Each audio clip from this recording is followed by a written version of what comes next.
Iya, tapi aku harap ini cuma mimpi, Dar. Dulu kita sering banget yang ngomongin tentang kiamat. Kayak kita kira ini cuma di film-film. Tapi sekarang kita ada di dalamnya, Dar. Tanpa heroik, tanpa penyelamatan. Kalau kamu bisa balik ke masa lalu, apa yang akan kamu lakukan?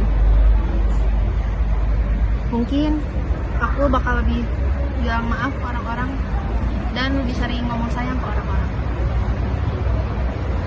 Aku juga. Tenang, Dar, kita nggak sendiri.